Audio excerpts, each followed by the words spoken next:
Okay, let's move on.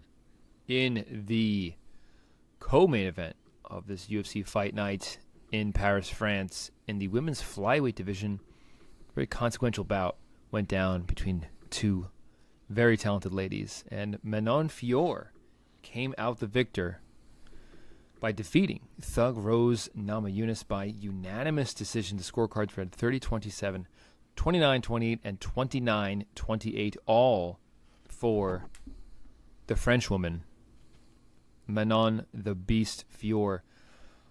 Omar, let's bring you in first. What were your thoughts of this contest overall? Do you feel that Rose should not have gone up? Do you feel like she looked okay at flyweight? What are your thoughts? So there were a few thoughts I had watching this fight. Rose Namajunas is very good. Her technique is very good. Her movement's very good. I think that if this was another woman from 115 moving up to 125 in the same situation, I think Manon Fior probably would have finished her. And would have gotten a lot more hands on her than what ended up transpiring, which was still quite a bit of hands. I think Manon Fior looked large in there. She looked very thick, very filled out, very full of muscle, and she looked like she was throwing significantly more power than Rose was. So much so that the broken finger, or maybe, I don't know if it's broken, dislocated, maybe a little bit of both. Yeah. Whatever the hell happened to that pinky came as a result of a punch. That was a missed punch that swiped across her pinky, and that pinky went, pop goes the weasel. So Manon Fior is definitely not one to mess with, man. She is very good from the striking perspective. She's decent on the ground as well. Her kicks are really clean. Her punches are really clean. She does keep distance really well. There's not a ton of people that can stand, I feel like, with Rose from a technique perspective.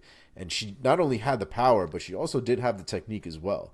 And you could see the power was super evident every time that Rose and her crashed. Rose was always the one that got pushed back. So it was a rough go for Rose. I don't know. I don't know if I quickly want to say 125 is not her division. It's obvious that some of these girls are going to be bigger than her, but she does have enough technique that I think she could win some fights at 125. Yep. I just think that there are fights at 115 that just suit her a lot better. For sure. Mark, what are your thoughts of how this contest played out? So all my thoughts on this fight are kind of incomplete, I guess, is what I want to say. Like, I do think Manon got this done. And the key, I feel, was really just how elusive she was. But it wasn't all that hard for her to be elusive since Rose became a one-handed fighter like 2 minutes into this fight. Sure. You know, Rose can only cut Manon off in one direction for the most part. I thought she had opportunities to throw the right where normally it would have been key, and she held back from throwing it. And I don't blame her. If she couldn't throw the right, she couldn't throw the right. I'm not faulting her for that. The finger, afterward, the picture of the finger looked fucking awful. But, Yeah. I don't necessarily feel bad about the fact that I went out on a limb and took Rose here, because I think it could have gone different if she didn't hurt her hand. I'm not saying it would have. I'm just saying I feel incomplete in what we got out of this fight. Like, I wasn't hugely impressed with Manon the way I'd like to be, saying she just beat Rose Namajunas. What a big deal. You know what I mean? Like, she did her job. Rose was a bit limited. Manon fought the right way, and she got the decision. So it sucks a little bit for Manon, I think, that she doesn't get more buzz off of beating a Rose Namajunas. But, again, she fought an elusive fight. She landed her shots for sure. She mixed it up.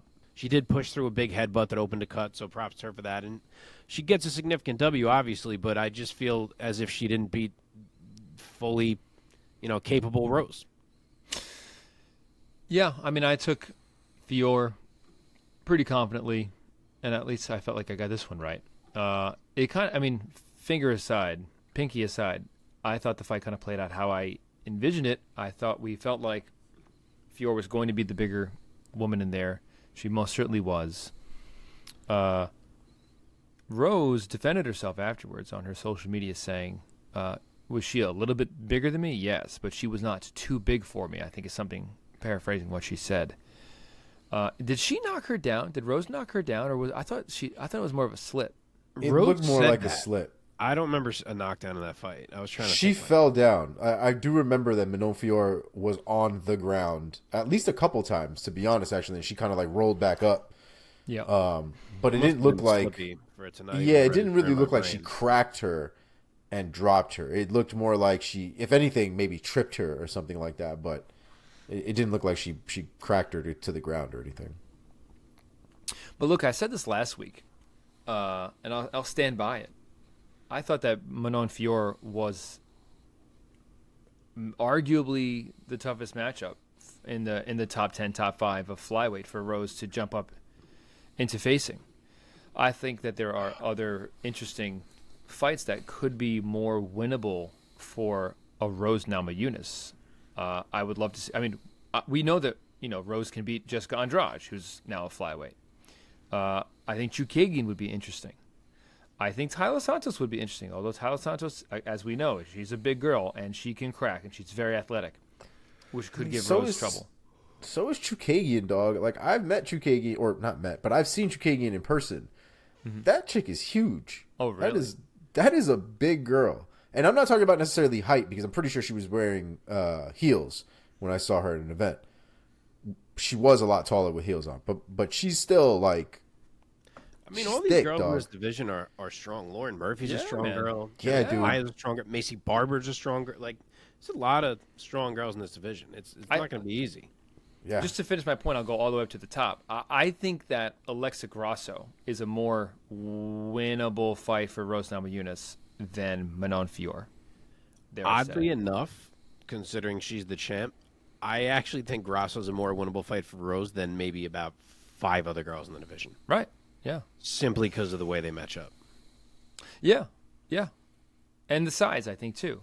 I mean, I do think that if Manon Fior and Rose Namajunas were the exact same size, I would take Rose. But they weren't. And Fior is just, I think, too big, too strong, too athletic for Rose. Yeah. Has Rose said in the aftermath if she's like, no, I'm staying at 125 pounds. I'm going to go back down. Have we heard anything? She seems to intend to stay. To stay. Yeah. Wow. She said that with 2 big black eyes in her face. Okay. So that being said, Omar, let's start with you this time. Who do you think you would like to see Rose match up with next at flyweight? So I did think about if she's gonna stay at flyweight, I was gonna go with Macy Barber. I did think that would be an interesting fight. Huge for Macy. Huge for Macy. Agreed. And I think Rose needs a win in that division if she's actually trying to do something. It's one thing to lose to Manon Fior, who's, more than likely going to get a title shot either by the end of the year or early next year at this point with the trajectory she's going. So it's a good start, not a great success, but I think Macy Barber would be a good one for Rose if she does end up winning that fight, and vice versa for Macy, obviously, to get a former champion under her belt. Mark, what do you think? Any other bright ideas?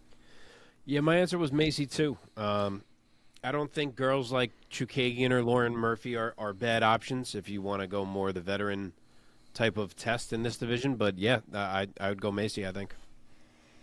Man, not a lot of easy fights for Rose in the top 15 at flyweight. I think a lot of things change sometimes when somebody wants to go up and weight. Sometimes it works out well. Like,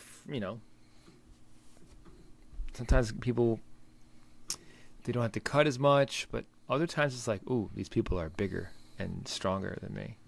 But that's what it is. I think if Rose actually spent time, like, putting on some muscle, it might be a little bit different. But if she's just not cutting weight, it's not going to do it. Sure. Okay, let's move on. Wait, can we talk my about bad. Fior? Manon Fior, the winner here. What is next for Manon Fior? Mark, what do you think? So, I mean, it's pretty obvious. I think everyone knows the deal here. It's one that could go a couple of ways. Her and Blanchfield are right there. You got 2 title contenders. Yeah. If Valentina beats Grasso, it probably means we get an immediate trilogy, I would have to guess. I'm not 100% sure of that. If that were the case, then you just go ahead and make Blanchfield versus Fior for whoever ends up winning that trilogy, and life is easy. If Grasso wins again, then it gets a lot harder because Blanchfield and Fior are really similarly deserving. I do think Erin has maybe been a little bit more impressive, but like Manon is the one that just beat Rose Namajunas, which is a huge name. So I don't know what they'll do. It could go either way. It may just come down to like availability and timing of these girls for whenever the title fight is trying to be scheduled by the UFC. So I don't know. I think you probably wait and you see how this plays out. Maybe one of them ends up being the one that fights Macy Barber if the other's going to get a title shot. But yeah, I think you got to see what Valentina and Grasso do first. Omar? Yeah, I mean, you can't really. There's not really a lot of movement when it comes to her position right now, so that's pretty much as good of an explanation as you're going to get at this point. I guess the only thing I'll add to it is that if it does come down to Blanchfield and Fior getting a title shot, my assumption is that unless, I mean, it could come down to anything as small as a venue, right? If a venue is somewhere Right. that it makes more sense for Fior to headline as opposed to Blanchfield, they'll probably go in that direction. The only thing I would say is Blanchfield isn't bad on the mic. She isn't bad in front of a camera. As far as selling a fight, she might be a little bit easier to get that done. But like I said, it all really depends on where they're going to end up doing it, when they're going to end up doing it, and obviously what happens with Grasso and Shevchenko. Okay. Blanchfield also stayed at 2 in the UFC's rankings for what it's worth, and Manon is 3. So who knows if that matters or not, but if you're interested, Blanchfield stayed one spot ahead of Manon.